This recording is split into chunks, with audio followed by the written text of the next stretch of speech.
الحمد للہ رب العالمین والصلاة والسلام علی رسولہ الکریم اما بعد فاعوذ باللہ من الشیطان الرجیم بسم اللہ الرحمن الرحیم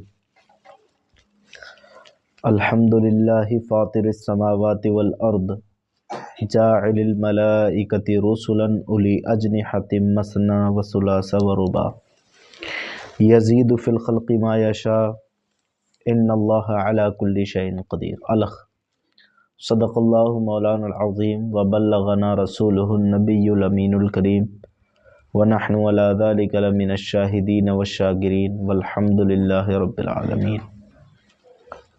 اللہم نور قلوبنا بالقرآن وزین اخلاقنا بالقرآن وادخلنا الجنة بالقرآن ونجنا من النار بالقرآن۔ تمام تعریف و توصیف اس اللہ جل مجدہ الکریم کی ذات ببرکات کو جو خالق کائنات بھی ہے، مالک شہشہات بھی ہے۔ لاکھوں کروڑوں درود و سلام نازل ہوں اس نبی محتشم پر جس کی وجہ سے اللہ تعالیٰ نے ہم سبوں کا وجود فرمایا۔ حمد و صلوات کے بعد معزز محتشم سامعین اکرام، السلام علیکم ورحمۃ اللہ وبرکاتہ۔ پچھلے درس قرآن میں سورت کا آغاز ہو گیا تھا، البتہ آیات کا آغاز نہیں ہوا تھا بوجہ علالت، اس لیے یہ دروازہ کھول دو اور آپ ادھر بیٹھو، وہ لوگ آنے میں دقت ہو رہی ہے، آپ ادھر کو آ جاؤ، ادھر آ جاؤ، آپ بھائی جان ادھر آ کے بیٹھو، وہ دروازہ کھول دو، پورا دروازہ کھول دو۔ درود شریف پڑھیے، اللہم صلی علی سیدنا مولانا محمد معد الجود والکرم وآلہ وبارک وسلم، صلو علیہ الصلاۃ والسلام علیک یا رسول اللہ صلی اللہ تعالی علیہ وسلم۔ تو آیات کا سلسلہ شروع نہیں ہو پایا تھا، آج میں اس بات کا اعلان کرتے ہوئے خوشی محسوس کر رہا ہوں کہ اللہ رب العزت کے فضل سے اور آپ حضرات کی دعاؤں سے، بزرگوں کے کرم سے انشاءاللہ اب میں صحت اور سلامتی کے ساتھ ہوں۔ اللہ رب العزت نے شفا کا تحفہ عنایت فرمایا ہے، اور بیماری دینا بھی اس کی ایک نعمت ہوتی ہے اور شفا عطا فرمانا بھی اس کا کرم ہوتا ہے۔ میرے سامنے یہ کتاب رکھی ہے، دیر سے ذہن میں آیا، نہیں تو میں آپ کو باقاعدہ حوالہ دکھاتا کہ جب بندے کے گناہ زیادہ ہو جاتے ہیں، ایک حدیث پاک ہے، اور اللہ چاہتا ہے کہ اسے اپنا قرب عطا کرے، لیکن گناہوں کے سبب وہ اس کا قرب حاصل کر نہیں پاتا، گناہ زیادہ ہوتے ہیں، اور رب کی رضا ہوتی ہے کہ وہ اسے اپنا قرب حاصل کرائے، تو پھر اللہ رب العزت اسے بیمار کر دیتا ہے۔ وہ بیماری اس کے گناہوں کو کھاتی رہتی ہے حتیٰ کہ اس کے گناہ ختم ہو جاتے ہیں اور وہ رب کا قریبی بن جاتا ہے۔ تو اللہ رب العزت نے اگر بیماری دی تو اس پر اس کا شکر ہے کہ اس وجہ سے گناہ ہمارے کم ہوئے ہوں گے یقیناً، اور اب شفا دی تو اللہ تعالیٰ سے یہ دعا ہے کہ اس نے ہی شفا دی ہے تو اپنے کاموں ہی میں لگائے رکھے، دل میں طمع، گھمنڈ، غرور، تکبر نہ آئے، اس کے دین کے لیے خالص رہیں اور اس کے دین کے لیے خدمت کرتے رہیں۔ مزید اللہ رب العزت سے دعا ہے کہ اور وہ قوت اور صحت و سلامتی عطا فرمائے۔ سورہ فاطر کا آغاز ہو رہا ہے، اور میں نے پچھلے درس قرآن میں بتا دیا کہ فاطر کا معنی آتا ہے بنانے والا، بنانے والا، پیدا کرنے والا۔ چونکہ اس سورت کے شروع ہی میں جو آیت ہے اس میں اسی بات کا ذکر ہے کہ اللہ رب العزت وہ ہے کہ جس نے آسمانوں اور زمینوں کو بنایا ہے، تو اس وجہ سے اسی مناسبت سے اس کا نام فاطر رکھ دیا گیا۔ میں نے آپ کو بہت پہلے سمجھایا تھا کہ کسی بھی سورت کا نام رکھنے کے لیے کسی نہ کسی مناسبت کو دیکھا جاتا تھا اور اسی مناسبت کی بنا پر اس کا نام رکھ دیا جاتا تھا. جیسے سبا تو ایک واقعہ تھا، سبا ایک قبیلے کا، تو سبا نام رکھ دیا. اس سے پہلے آپ نے عنکبوت پڑھی تھی 20ویں پارے میں سورت، تو مکڑی کا واقعہ تھا اس میں، ان اوہن البیوت لبیت العنکبوت، تو اس کا نام عنکبوت رکھ دیا. تو کچھ نہ کچھ مناسبت ہوتی ہے جس کی وجہ سے نام رکھ دیا جاتا ہے. تو اس کی پہلی آیت کے اندر چونکہ بنانے کا ذکر ہے اور بنانے والا خالق حقیقی ہے، تو اس وجہ سے اس سورت کا نام سورہ فاطر رکھ دیا گیا ہے. یہ بات بنیادی چیز ہے جو آپ کے ذہن میں رہنا چاہیے. اللہ تعالیٰ قرآن پاک میں فرماتا ہے خود اپنی ہی تعریف، الحمدللہ، سب خوبیاں اللہ کو، تمام تعریفیں اللہ کو. فاطر السماوات والارض، جو زمینوں اور آسمانوں کا بنانے والا ہے، سب خوبیاں اس کو. کس طرح بنانے والا ہے؟ خلقہما علی غیر مثال سبق، کہ اس کی پیدائش میں، زمین کی پیدائش میں، آسمان کی پیدائش میں کوئی نقشہ نہیں تھا کہ جسے دیکھ کے بنا لیا ہو. کوئی اس کے پاس مٹیریل نہیں تھا کہ جس کے سہارے سے بنا لیا گیا ہو. بغیر کسی پرانی مثال کے، بغیر کسی پرانے نقشے کے، از سر نو جو بنانے والی ذات ہے بغیر مٹیریل کے، وہ رب کائنات کی ذات ہے، بغیر مٹیریل کے. ہم کسی چیز کو بنانے والا انسان بھی ہے اللہ کی عطا سے. آپ یہ سوشل میڈیا دیکھ رہے ہیں، یہ فیس بک، ٹویٹر وغیرہ، یہ نئی نئی چیزیں دیکھ رہے ہیں، موبائل وغیرہ، نئی نئی ایجادات یہ انسان ہی نے بنائی ہیں اللہ کے کرم سے. تو انسان جب بناتا ہے تو اسے مٹیریل کی ضرورت ہوتی ہے، لیکن جب رب کائنات بناتا ہے تو اس کو کسی مٹیریل کی ضرورت نہیں ہوتی ہے. اذا اراد شیئا، جب کسی شے کا ارادہ فرماتا ہے، فیقول کن، تو فرماتا ہے کھو جا، فیکون، تو وہ ہو جایا کرتی ہے. یہ اس کی شان ہے. لیکن زمین اور آسمان کے لیے آپ نے پڑھ لیا ہے کہ اللہ رب العزت نے اسے ترتیب سے بنایا ہے، کئی دنوں میں بنایا ہے. ٹھیک ہے، تو زمینوں کو اور آسمانوں کو بنانے والا اللہ ہے، اس لیے اس کی تمام تر خوبیاں ہیں، وہ ساری خوبیوں کا مالک ہے. کیوں ہے؟ کیونکہ وہ ہمارا رب کائنات ہے، اور اس پر کرم بالائے کرم یہ ہے کہ اس نے ہمیں آسمان کا شامیانہ دیا ہے اور زمین کا فرش عطا فرمایا ہے.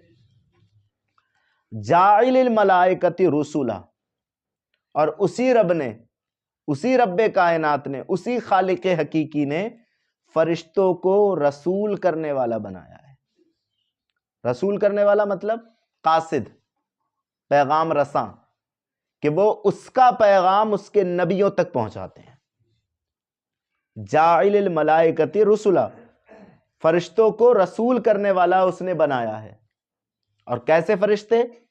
الی اجنحۃ مثنی و ثلاث و رباع، جن کے دو دو، تین تین، چار چار پر ہیں، ایسا بنایا ہے.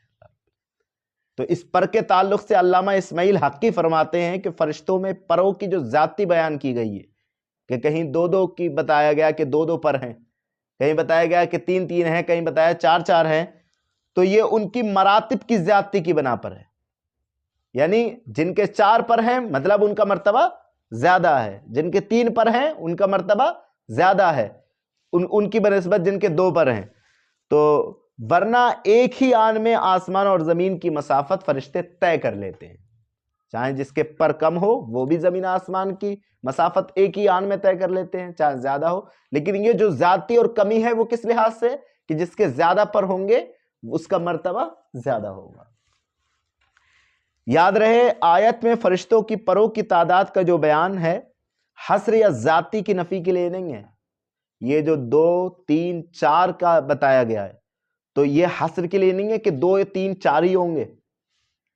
ٹھیک ہے، اور نہ اس لیے ہے کہ اس سے زیادہ نہیں ہو سکتے، نہ اس لیے نہ اس سے کم ہو سکتے ہیں، اس لیے نہیں ہے، بلکہ ایک مثال بیان کی گئی ہے کہ فرشتے اس طرح کے ہوتے ہیں کہ ان کے دو پر بھی ہوتے ہیں، تین بھی ہوتے ہیں، چار بھی ہوتے ہیں. اس لیے کہ صحیح مسلم میں ہے، حضرت عبداللہ بن مسعود کہتے ہیں کہ رسول اقدس صلی اللہ علیہ وسلم نے حضرت جبریل کے 600 پر ملاحظہ فرمایا۔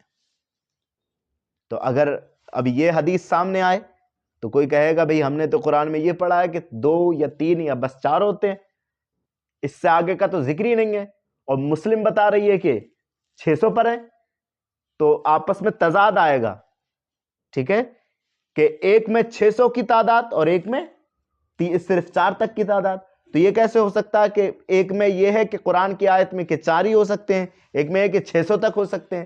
تو یہاں پر یہ واضح کر دیا گیا کہ یہ تعداد حصر بیان کرنے کے لیے یہ نہیں ہے کہ اتنے ہی ہوں گے، بلکہ ایک مثال دی گئی ہے کہ فرشتوں کی شان یہ ہے کہ ان کے 2 بھی پر ہوتے ہیں، 3 بھی ہوتے ہیں اور 4 بھی ہوتے ہیں۔ اب ایسا نہیں کہ اس سے زیادہ نہیں ہو سکتے، مثال بیان کی گئی ہے۔ تو فرمایا فرشتوں کی شان یہ ہے کہ ان کے 2 3 4 پر ہوتے ہیں۔ اس آیت سے معلوم ہوا کہ جو فرشتے انبیاء اکرام کی خدمت میں حاضر ہوتے ہیں ان کا مرتبہ بڑا ہوتا ہے۔ کیوں؟ اس لیے کہ اللہ نے جہاں آسمان اور زمین کی پیدائش کا ذکر کیا، تو کیوں ذکر کیا؟ حالانکہ اللہ رب العزت تو انسانوں کا پیدا کرنے والا بھی ہے۔ اللہ رب العزت یہ بھی فرما سکتا تھا یہاں پر الحمدللہ الذی فاطر الجن والانس، یہ بھی فرما سکتا تھا کہ اللہ وہ ہے کہ جنہوں نے جنات اور انسانوں کو پیدا کیا، پیدا کرنے والا تو ہمارا بھی ہے۔ لیکن زمین اور آسمان ہی کی قید کیوں لگائی؟ اس لیے کہ زمین اور آسمان یہ ایسی چیزیں ہیں جن سے انسان فائدہ زیادہ اٹھاتا ہے، جو انسان کے لیے زیادہ، اور یہ ایک بڑی پیدائش ہے، یہ ایک بڑی آفرینش ہے، انسان اس کے مقابل لا ہی نہیں سکتا، آسمان کا مقابل لا ہی نہیں سکتا، زمین کا مقابل لا ہی نہیں سکتا۔ اس لیے اس بڑی نشانی کی اللہ رب العزت نے یہاں پر تعیین فرمائی۔ تو جب ان بڑی بڑی نشانیوں کی تعیین فرمائی، اس میں ان فرشتوں کا ذکر کیا جو پیغام رساں ہیں، جو قاصد ہیں، تو معلوم ہوا کہ ان فرشتوں کی عزت اور ان فرشتوں کا مرتبہ اور فرشتوں سے زیادہ بلند ہے جو پیغام لے کر کے آیا کرتے ہیں، اور ان میں جو سب سے زیادہ پیغام لانے والے ہیں۔ اسی لیے ہم کہتے ہیں اسی قرآن پاک کی آیت سے ثابت کرتے ہوئے کہ جبریل جو ہیں وہ تمام فرشتوں کے سردار ہیں۔ سردار کیوں ہیں؟ کیونکہ تمام انبیاء اکرام کے پاس ضرور بالضرور جبریل امین پیغام لے کر کے آئے ہیں۔ تو جس طرح اور فرشتوں کا مرتبہ ہے تو ان کا تو اور ہوگا، کیونکہ سبھی کے پاس یہ آئے ہیں۔ تو بات یہ سمجھ میں آ گئی کہ سب خوبیاں اللہ کو، جو آسمانوں اور زمینوں کا بنانے والا ہے، فرشتوں کو رسول کرنے والا ہے، اور جن کے 2 3 4 پر ہیں۔ یزید فی الخلق ما یشاء۔ اب یہاں توجہ دیجیے، بڑھاتا ہے پیدائش میں جسے چاہیں اور جو چاہیں، پیدائش میں جو چاہیں وہ بڑھاتا ہے اور جو چاہیں وہ کم فرماتا ہے۔ تو حضرت عبداللہ ابن عباس جو سید المفسرین ہیں، سب سے بڑے مفسر قرآن پاک کے، وہ اس آیت کی تفسیر میں فرماتے ہیں کہ اللہ تعالیٰ فرشتوں کی بناوٹ اور ان کے پروں میں جس طرح چاہتا ہے اضافہ فرماتا ہے، کہ ان کی بناوٹ کسی کی کسی انداز سے کرتا ہے، کسی کی کسی انداز سے کرتا ہے، فرشتوں کی بناوٹ۔ تو یہاں پر اس چیز کا ذکر ہے کہ پیدائش میں جو چاہتا ہے وہ زیادہ کرتا ہے۔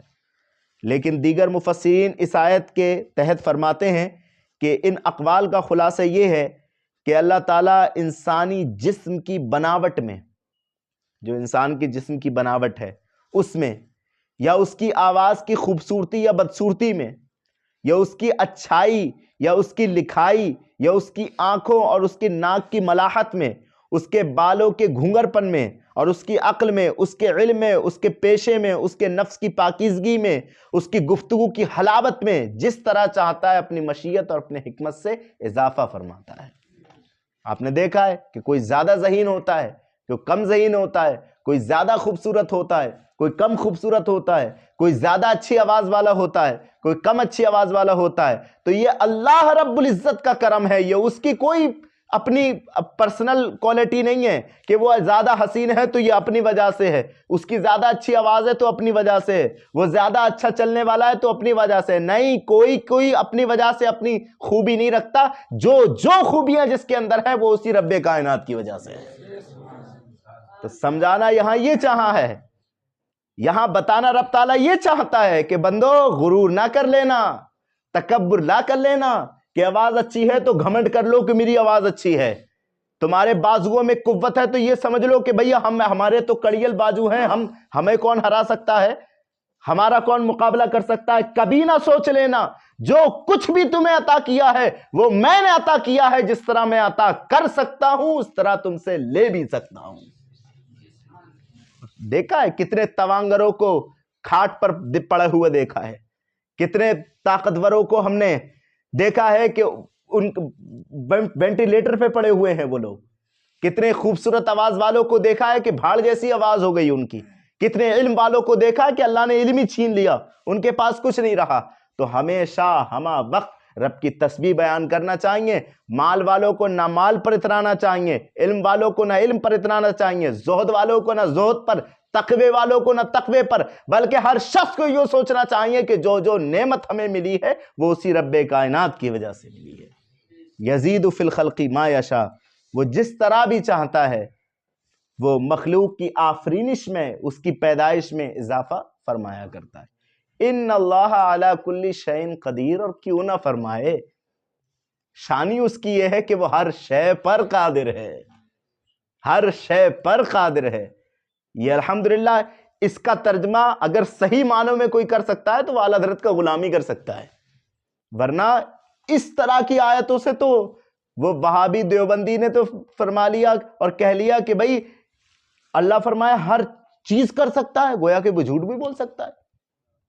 الجہد المخل ان کے ایک کتاب ہے ان کے ملا کی, انہوں نے لکھا کہ اللہ صرف جھوٹ ہی نہیں بول سکتا, جتنی بھی برائیاں ہیں جو مخلوق کر سکتی ہے وہ سب اللہ کر سکتا ہے. معاذ اللہ, سب اللہ کر سکتا ہے. اور اگر نہ مانو گے کہ اللہ نہیں کر سکتا تو پھر مخلوق اللہ سے بڑھ جائے گی, کیونکہ مخلوق کر سکتی ہے اور اللہ نہیں کر سکتا. تو ان جاہلوں کو پھر اعلیٰ حضرت کی زبان میں یہ سمجھایا جائے کہ تمہیں قرآن پڑھنے کے لیے پہلے عشق رسول لانا ہوگا. جب تک دل میں عشق رسول نہ ہو, جو قرآن لایا ہے اس سے محبت نہ ہو, تو پھر قرآن کیسے سمجھ میں آ سکتا ہے؟ جب قرآن لانے والے سے محبت ہوگی تبھی قرآن سمجھ میں آئے گا. اور قرآن لانے والے سے اعلیٰ حضرت صاحب کو محبت تھی. کہیں کہا وہ کمال حسن حضور ہیں کہ گمان نقص جہاں نہیں, نقص جہاں نہیں. اعلیٰ حضرت تو ان کے بارے میں کہہ رہے ہیں کہ جو اللہ کے حبیب ہیں, کہ ان کے بارے میں غلطی کا گمان ہی نہیں کر سکتے, عیب کا گمان ہی نہیں کر سکتے. وہ خالق کائنات کے بارے میں کہتے ہیں کہ جھوٹ بول سکتا ہے. اعلیٰ حضرت نے کہا وہ کمال حسن حضور ہیں کہ گمان نقص جہاں نہیں, یہی پھول خار سے دور ہے, یہی شمع ہے کہ دھواں نہیں. تو پھر اللہ رب العزت نے ایسا سمجھایا کہ یہ جو ترجمہ کنز الایمان ہمارے پاس رکھا ہوا ہے, اس کی تعریف اپنوں ہی نے نہیں کی ہے, بلکہ عرب و عجم کے بڑے بڑے علماء اکرام نے کہا کہ اگر قرآن اردو میں نازل ہوتا تو وہ ایسا ہی ہوتا جیسا کہ کنز الایمان میں لکھا ہوا ہے. یہ شان ہے اعلیٰ حضرت کی, یہ مقام ہے اعلیٰ حضرت کا. گویا کہ ایسا لگتا تھا کہ رسول گرامی وقار صلی اللہ تعالیٰ علیہ وسلم بتا رہے ہوں, اعلیٰ حضرت لکھ رہے ہوں. اچھا میں یہ بھی بتا دوں آپ کو, یہ ترجمہ کنز الایمان لکھا کیسے گیا ہے. اعلیٰ حضرت علالت میں تھے, اور مولوی امجد علی صاحب جو بہار شریعت کے رائٹر ہیں, انہوں نے عرض کیا تھا, شاگرد تھے نا مولوی امجد علی صاحب, انہوں نے عرض کیا تھا حضور مولوی اشرف علی نے بھی ترجمہ لکھ دیا ہے, قاسم نانوتوی نے بھی ترجمہ لکھ دیا ہے, بڑے بڑے گستاخان رسولوں نے ترجمہ لکھ دیا ہے اور اس میں تحریفیں کی ہیں, نبی کو معاذ اللہ انہوں نے گناہگار بتایا ہے. انہوں نے لیغفر لک اللہ ما تقدم من ذنبک وما تاخر کا ترجمہ کیا ہے کہ اللہ تمہارے اگلے گناہ بھی بخشے, پچھلے گناہ بھی بخشے, کما بیش اس طریقے سے ترجمہ کیا معاذ اللہ. حضور ضرورت ہے کہ آپ کا قلم اٹھے, ورنہ امت کیا لے گی آگے, امت کو کیا درس ملے گا. وہ چونکہ انہیں عجمی ہیں, عربی تو آتی نہیں, وہ ترجمہ پڑھیں گے تو اشرف علی کا ترجمہ ان کے ہاتھ میں آئے گا تو نبی کو گناہگار مانیں گے معاذ اللہ. ان کے پاس قاسم نانوتوی کا ترجمہ آئے گا تو نبی کو معاذ اللہ گناہگار مانیں گے. اور کئی جگہ کہیں اللہ کو جو ہے جھوٹ بولنے والا انہوں لوگوں نے بتایا. تو حضور آپ لکھیں. تو اعلیٰ حضرت صاحب نے فرمایا میرے پاس وقت تو نہیں, البتہ جب میں قیلولہ کرتا ہوں, قیلولہ, اس وقت میں تم آ جایا کرو, قرآن کی آیت تم پڑھا کرو, ترجمہ میں بتایا کروں گا. اور لکھ لیا کرو۔ اعلیٰ حضرت آرام فرماتے تھے، امجد علی صاحب قرآن کی آیتیں سناتے تھے، اعلیٰ حضرت صاحب ترجمہ بتاتے تھے، اور امجد علی صاحب لکھا کرتے تھے۔ اس طرح یہ ترجمہ کنز الایمان ہمارے ہاتھوں میں آیا ہے۔ یہ شان ہے اعلیٰ حضرت کی، اسی لیے لوگوں نے کہہ دیا، کہنے پہ مجبور ہو گئے کہ اعلیٰ حضرت تمہاری شان یہ ہے کہ وہ کیا شعر ہے اعلیٰ حضرت صاحب کے لیے کہا ہے کہ یہی کہتی ہیں، آپ نے خود ہی لکھا، یہی کہتی ہیں بلبل باغ جنا کہ رضا کی طرح نہیں سحر بیاں، نہیں بھند میں واسف شاہ ہدا، مجھے طوطی چمن رضا کی قسم۔ یہ شان ہے اعلیٰ حضرت کی، یہ مقام ہے۔ تو آگے یہ جو آیت ہے فرمایا گیا کہ ان اللہ علی کل شیء قدیر، بے شک اللہ ہر چیز پر قادر ہے۔ آگے فرمایا ما یفتح اللہ للناس من رحمت فلا ممسک لہا۔ یہ ایک بہت بڑی آیت کریمہ ہے، توجہ چاہوں۔ اللہ جو رحمت لوگوں کے لیے کھولے، جو بھی رحمت، جو بھی نعمت اللہ لوگوں کے لیے کھولے، یعنی لوگوں کو عطا کرنے کا ارادہ فرمائے۔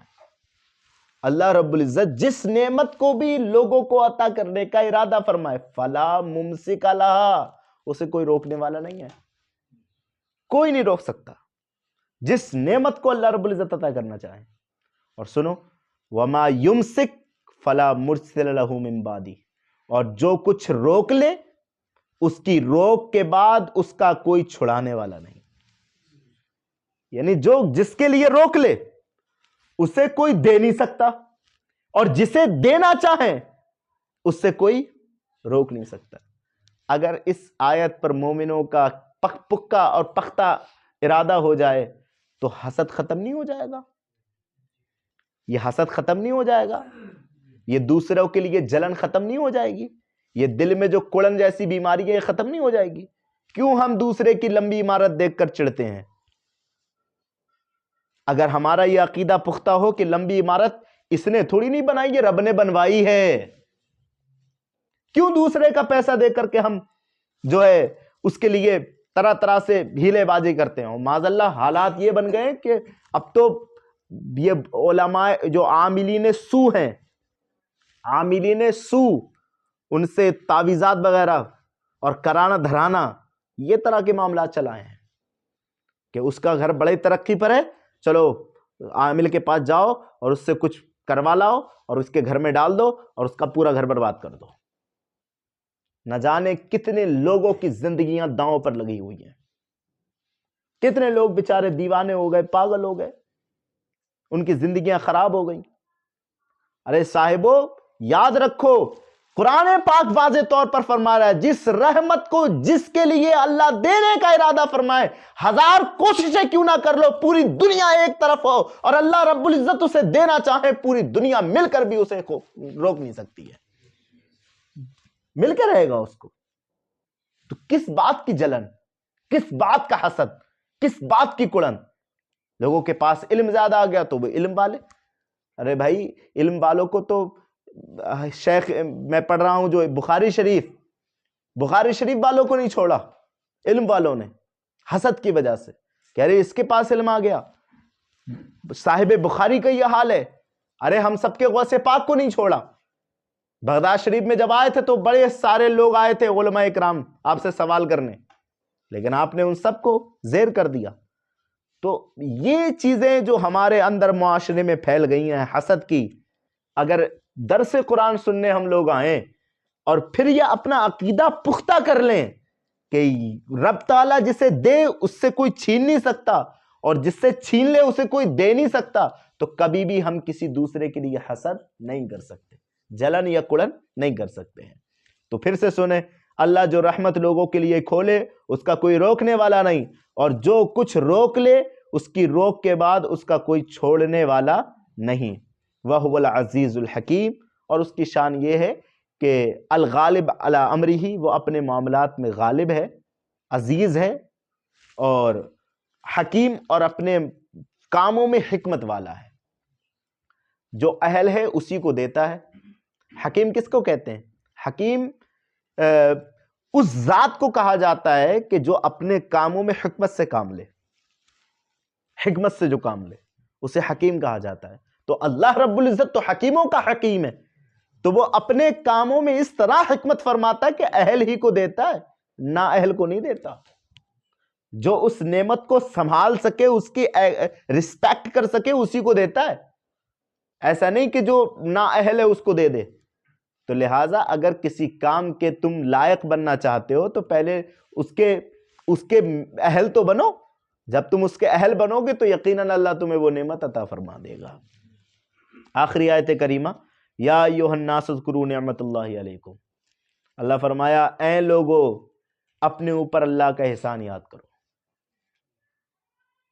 ابھی میں اس کی کیا تفسیر کروں، سارے اپنے گریبان میں جھانک لو۔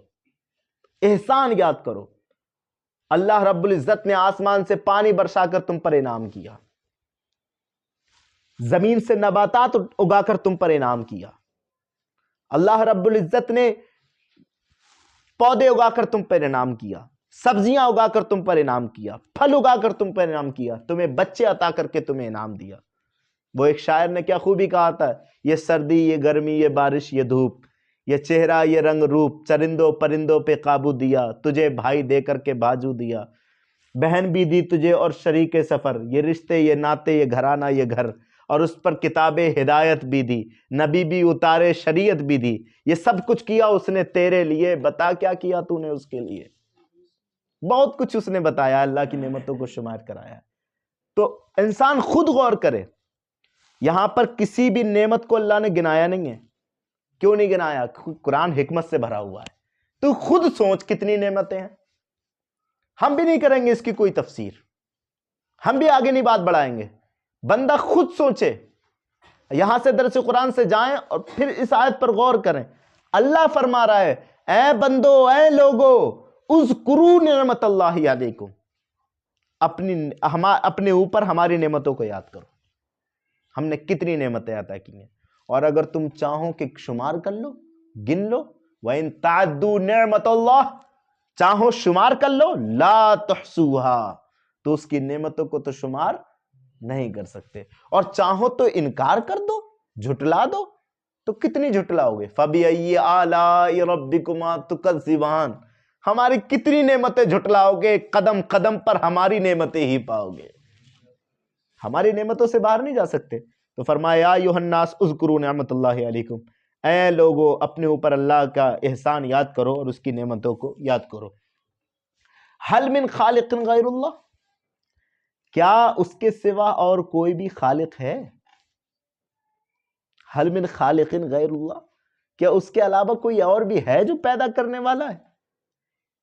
یرزقکم من السماء والارض، کہ آسمان سے اور زمین سے تمہیں روزی دیتا ہے، آسمان سے می برسا کر یعنی پانی برسا کر اور طرح طرح کے نباتات اتار کر کے تمہیں رزق دیتا ہے۔ لا الہ الا ہو، اس کے سوا کوئی معبود نہیں ہے۔ جب کوئی معبود نہیں ہے، سمجھانا کس کو تھا؟ کفار قریش کو نا، یہ قرآن اسی وقت ہے۔ تو فَأَنَّا تُؤْفَكُونَ، تو کہاں اوندھے جا رہے ہو؟ جب کوئی پیدا کرنے والا نہیں، جب کوئی رزق دینے والا نہیں، اور تم خود اس کو ایکسیپٹ کر رہے ہو کہ ہمارے لات عزا منات ہمیں کچھ نہیں دے سکتے، یہ خود ہی ہم اپنے ہاتھوں سے بناتے ہیں۔ ایک صحابی تھے، میں آخری واقعہ بتا دوں، ایک صحابی تھے، جب ایمان لے آئے نا تو بہت زیادہ مسکراتے تھے اور کبھی کبھی بہت زیادہ روتے تھے۔ تو اصحاب پوچھتے تھے کہ بھائی بتاؤ تو کیا ماجرا ہے؟ تو ایک مرتبہ بتا بیٹھے، بولے رونا اس وجہ سے آتا ہے کہ جب میں زمانے جاہلیت میں تھا تو میری ایک بیٹی تھی جس سے میں بڑی محبت کرتا تھا، بڑا پیار کرتا تھا اس سے، لیکن رسوم کی وجہ سے، رواج کی وجہ سے میں نے اسے زمین کے تلے دبا دیا، اور جب میں اسے دبا رہا تھا تو میرے دامن کو پکڑ رہی تھی اور ابا ابا کر رہی تھی، لیکن رسم و رواج کی وجہ سے کہ چلا نہیں ایسا تھا کہ کہیں داماد نہ بن جائے، کوئی ہمارے ناک نیچی نہ ہو جائے، میں نے اسے دبا دیا۔ جب سے میں نے دبایا ہے میرے دل میں درد شروع ہو گیا ہے، اس بچی کی رہ رہ کر مجھے یاد آتی ہے، کتنا خوبصورت اس کا چہرہ تھا، کتنا کم سن اس کا چہرہ تھا، کتنی اس کی پیاری سی آواز تھی۔ میرا دل مچلتا ہے تو میں رو جاتا ہوں۔ تو پھر مسکراتے کس بات پر ہے؟ کب مسکراتا میں اس بات پر ہوں کہ ایک دن میں نے سفر کا نیت کیا اور میں سفر کے لیے نکلا، تو میں نے ساتھ میں اپنا بت لے لیا۔ جب میں نے ساتھ میں رکھا اسے تو سامان بھاری ہو گیا، تو میں نے سوچا کہ چلو کوئی چھوٹا سا بت بنا لیتے ہیں، عبادت کے لیے رکھ لیں گے۔ تو میں نے آٹے کا بت بنایا، آٹے کا بت بنایا، اور اس کے آٹے کو بت بنا کر کے میں نے رکھ لیا کہ جب ضرورت پڑے گی تو عبادت کر لیں گے۔ راستے میں جب نکلا تو صحرا میں پہنچ گیا، اور جب میں صحرا میں یعنی جنگل میں پہنچا تو میرا جو سامان سفر تھا، کھانا پانی، وہ سب ختم ہو گیا۔ تو جب ختم ہوا تو اب میں بھوک سے بےتاب، پیاس سے بے چین، اب میں پانی تلاش کرنے لگا، مجھے پانی نہیں ملے، میں کھانا تلاش کرنے لگا، مجھے کھانا نہ ملے۔ بالآخر جب میں تھک گیا، ہار گیا، موت کے قریب ہو گیا، میں نے اپنے بت کو نکالا، اور بت کے نکالنے کے بعد میں نے سامنے رکھا اور ہاتھ جوڑ کر بیٹھ گیا۔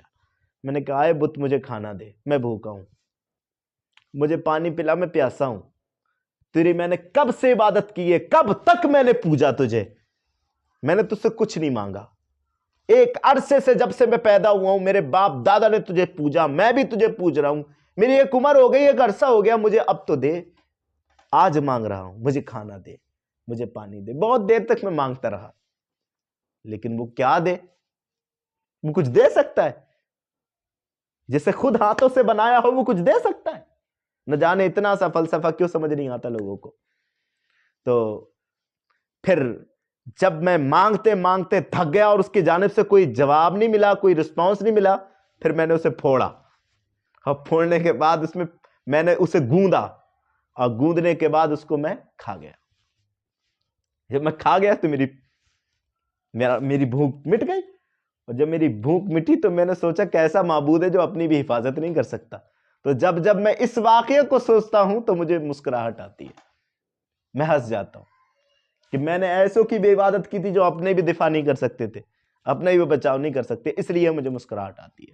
تو کب وہ خالق، وہ مالک جس نے تمہیں پیدا بھی کیا ہے، جو آسمانوں سے تمہیں رزق دیتا ہے، زمینوں سے تمہیں رزق دیتا ہے، تمہیں کھلا بھی وہی رہا ہے، پلا بھی وہ رہا ہے، اس کے علاوہ کوئی معبود بھی نہیں ہے، تو فَأَنَّا تُؤْفَكُونَ، کہاں بھاگے جا رہے ہو، کہاں اندھے پھرتے ہو؟ تو اور یہ جانتے ہوئے بھی کہ وہی خالق و رازق ہے، ایمان اور توحید سے کیوں پھرتے ہو؟ تو نبی اکرم صلی اللہ تعالی علیہ وسلم پر یہ آیت نازل فرما کر اللہ رب العزت نے ان کفار کو متوجہ کیا، اور کتنا اچھا انداز ہے سمجھانے کا، کتنا پیارا طریقہ ہے۔ اللہ رب العزت کے ہر فرمان میں ہزاروں حکمتیں ہیں اور کروڑہا برکتیں ہیں۔ اللہ تعالی ہمیں اسی طریقے سے سنتے رہنے کی توفیق